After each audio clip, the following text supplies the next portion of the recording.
For more than 2,000 years the Galactic Empire had expanded without resistance, absorbing systems with the bored efficiency of a machine that no longer remembered challenge.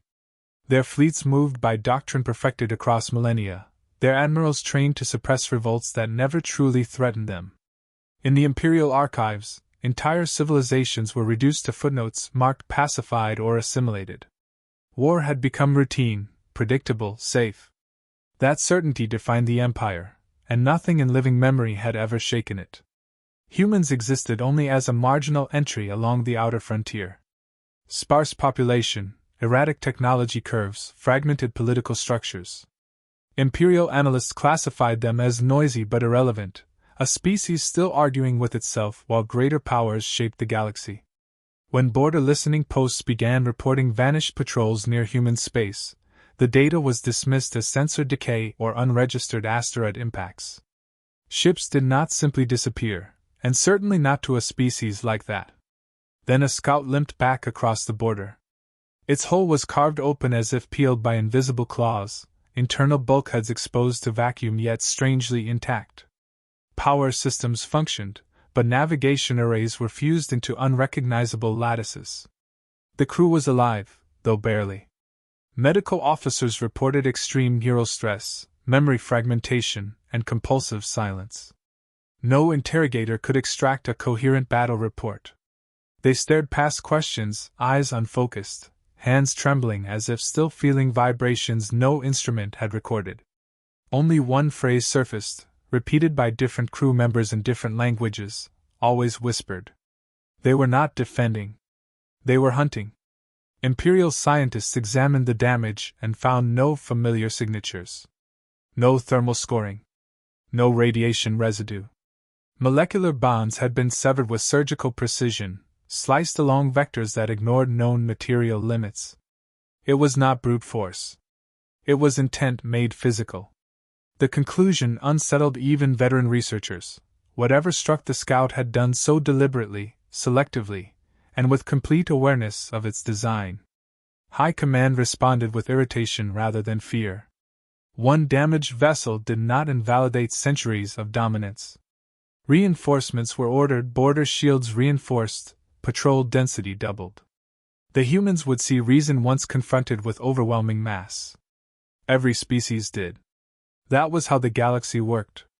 Yet reports continued. Silent zones where sensors returned nothing but background noise. Communication buoys that went dark without distress signals. Merchant convoys arriving days early, claiming hyperspace currents had shifted around something vast and moving against the flow. Mathematical models began failing. Predictive algorithms refused to converge. The Empire had never encountered a variable it could not reduce. A second scout never returned. Instead, a final data burst arrived, compressed and raw, transmitted moments before total loss. It showed space folding subtly, not tearing, as if persuaded aside. Shapes emerged without engines flaring, without gravity wakes, without any announcement of arrival. They were not elegant. They were not intimidating by size alone. They were wrong, assembled with a logic that favored purpose over symmetry. The recording ended with a proximity alert and a single line of text typed manually, letters uneven, time-stamped seconds before termination. If they come, nothing will be left. For the first time in generations, the Imperial Council chamber fell silent. Not because of panic, but because certainty had cracked. Something was moving toward them that did not seek territory, tribute, or submission. It did not posture. It did not warn. It advanced with the calm confidence of a force that had already decided the outcome. Beyond the frontier, far from Imperial charts, the fleet of humanity accelerated inward, and the galaxy remained unaware that its oldest empire had already lost. Across the Empire, automated systems flagged anomalies, but no alert level existed for disbelief. Doctrine manuals offered no response to an enemy that ignored escalation rituals. Somewhere between arrogance and reason, fear finally began, quiet and contagious, spreading as officers realized superiority meant nothing to something that refused to acknowledge it entirely. The Empire mobilized with mechanical confidence, convinced that overwhelming strength would resolve what they still believed was a frontier disturbance. Orders spread across sectors: assemble an interception line, display imperial might, deter whatever anomaly humans had become. 12 dreadnoughts and hundreds of escort craft formed a barrier thick enough to intimidate any known species. Admirals delivered practiced assurances to the Council, insisting the disappearance of patrols reflected isolated mishaps rather than a strategic threat. The Empire had faced far greater powers and absorbed them with calculated efficiency. Humanity would not alter that pattern. Intelligence divisions, pressured for clarity, compiled an extensive behavioral profile on humans. The conclusions were comfortable. Humans were chaotic, emotionally driven, prone to internal conflict, prone to risk-taking that undermined long-term stability.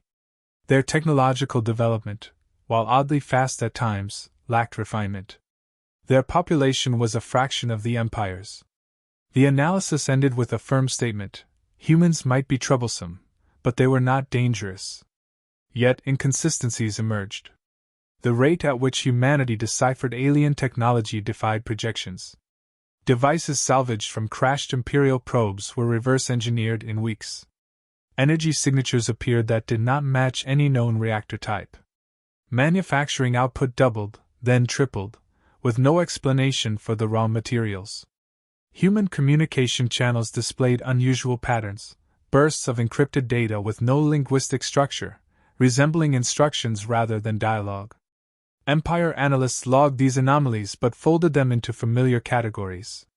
Primitive species often overextended themselves. If humans were accelerating their development, it only meant their collapse would be more dramatic when confronted by a power that had shaped galactic order for centuries. Internal doubts were buried beneath tradition. The Empire had survived long enough to believe that survival was its natural state.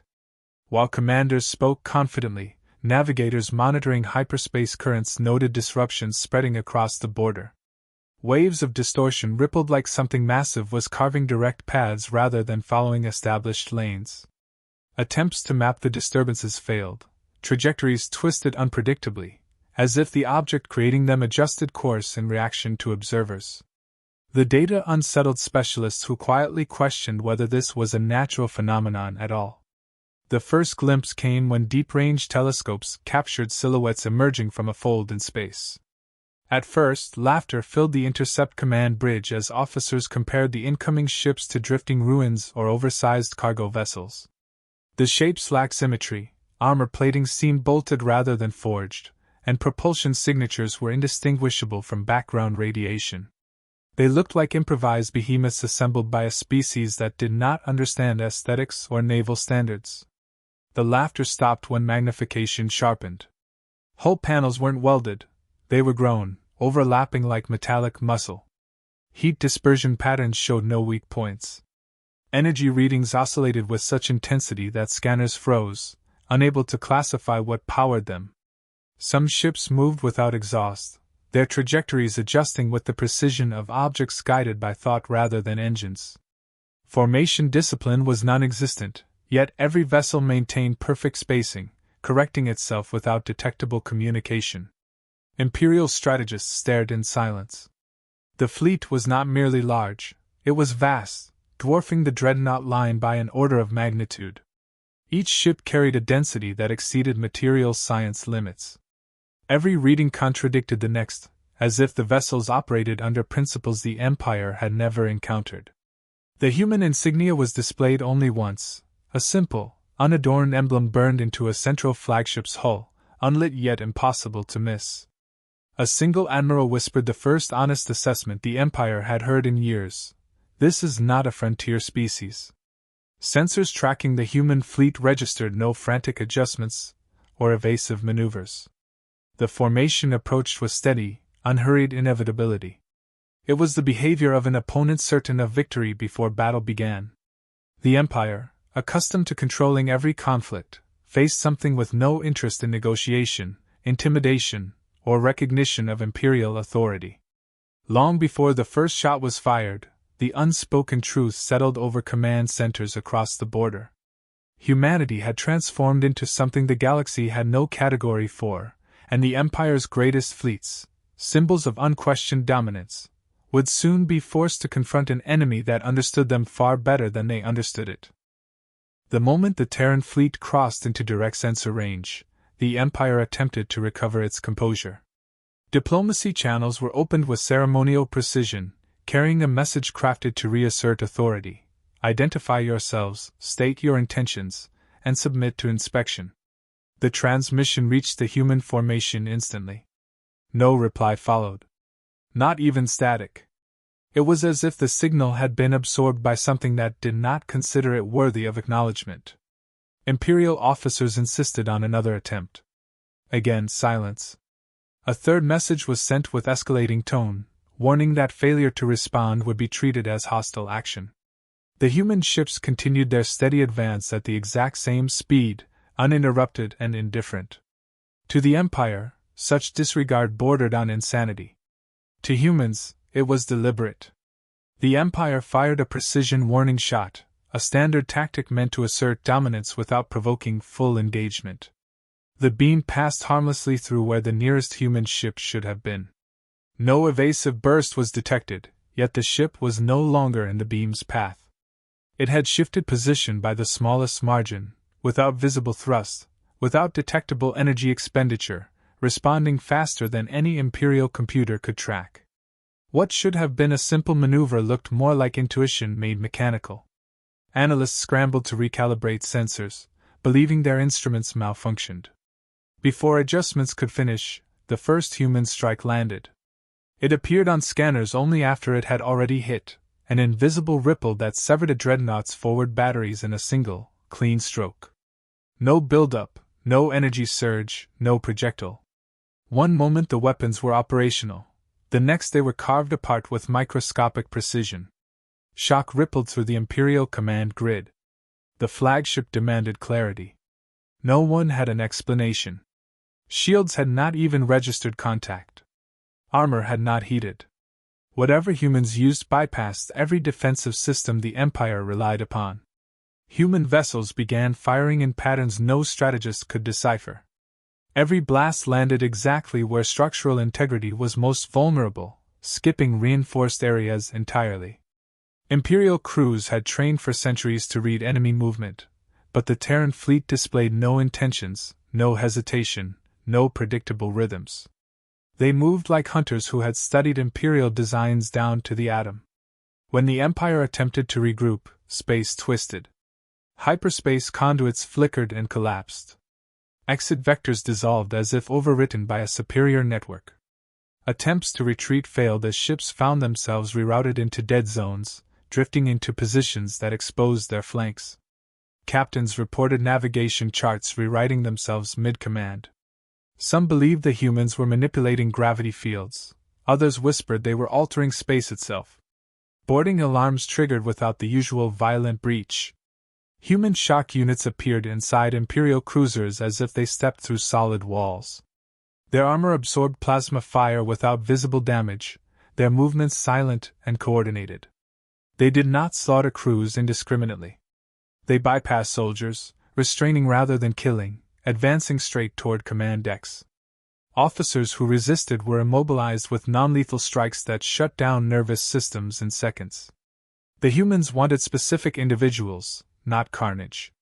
Across the fleet, captured commanders transmitted garbled distress calls, describing voices filtered through modulated helmets demanding identification of those responsible for the destruction of a human colony.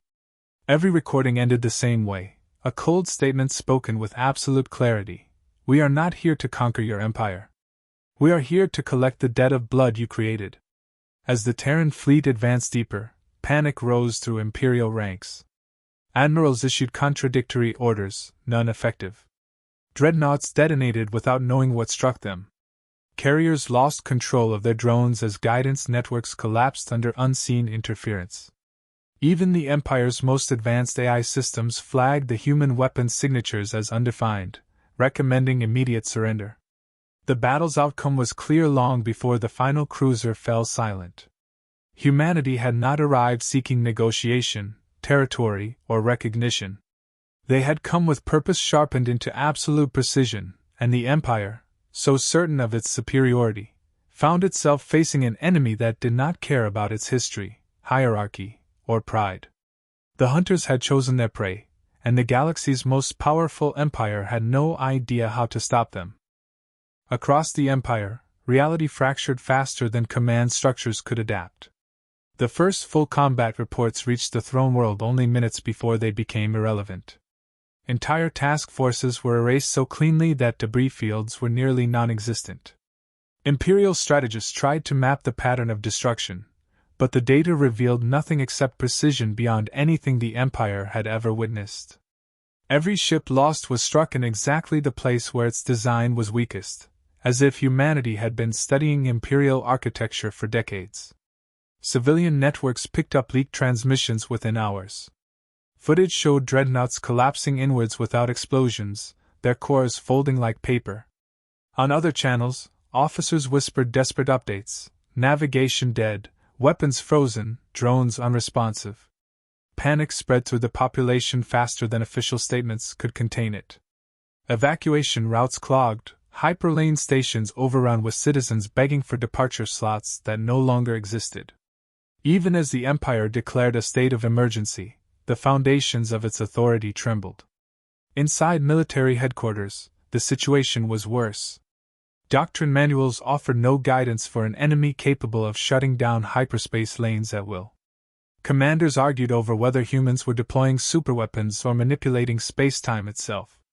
Theories multiplied, none consistent. What unsettled everyone most was the way Terran ships moved with surgical calm, ignoring anything that wasn't directly in their path. Entire squadrons attempted to intercept them, and were bypassed as if they were empty space. Anything that attacked was dismantled. Anything that stood aside was simply scanned and left untouched. The Empire's last line of deterrence, a colossal planet-killer platform orbiting a fortified world, was activated in desperation. Its core reactor pulsed as engineers began charging the weapon, a device feared throughout the galaxy. Before the countdown reached even the first safety checkpoint, every control panel went dark simultaneously. Systems rebooted and returned with a single message displayed on all screens: disabled. No origin, no detected intrusion. It was as if the platform simply obeyed something greater. Scientists tasked with understanding human technology were forced to admit the unthinkable. Readings showed that many Terran vessels were not constructed but grown, composites that adapted mid-battle, altering density, and reshaping armor in response to incoming energy patterns. Their reactors pulsed through dimensions Imperial instruments barely recognized. Drones launched from human hangars navigated without sensors or broadcasting codes, reacting as though guided by instinct rather than programming. Everything about humanity's arsenal contradicted established scientific law. Morale collapsed. Officers questioned their orders, enlisted crews abandoned positions, and entire battle groups surrendered without making contact. Rumors spread of Imperial worlds being entered by human ground units that disabled defenses without a single casualty. These soldiers moved like shadows, neutralizing threats with minimal force and extracting officials whose names matched the list recovered from the ruined human colony. The precision of their objectives terrified observers. Humanity was not conquering, they were executing a mission with unnerving clarity.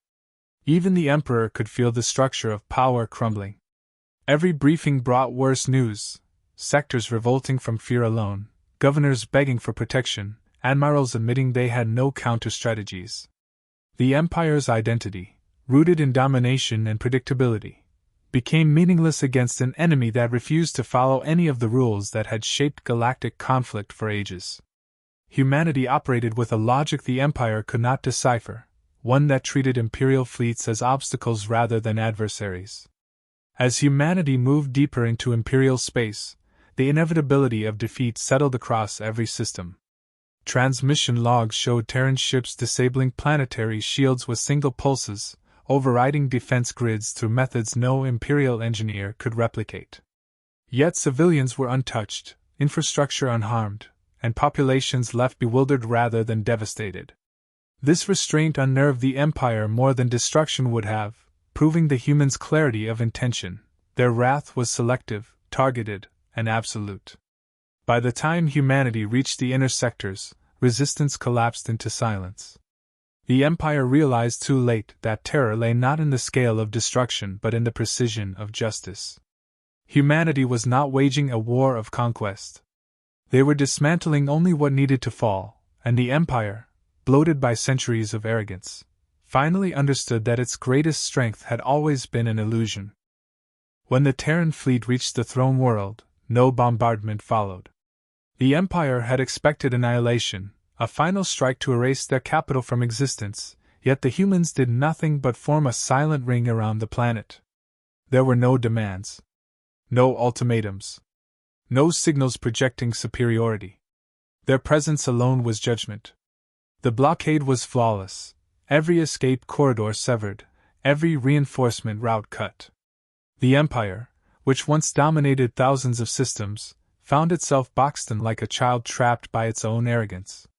The Emperor ordered immediate surrender broadcasts, flooding every channel with pleas for dialogue.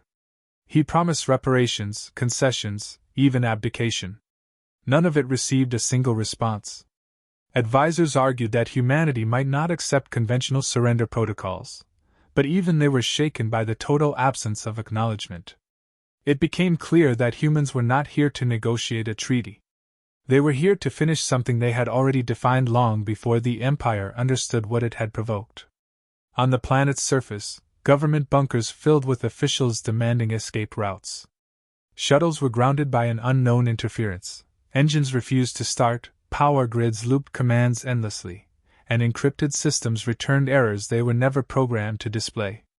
Panic transformed into helpless resignation as it became obvious that nothing mechanical on the throne world functioned without Terran permission.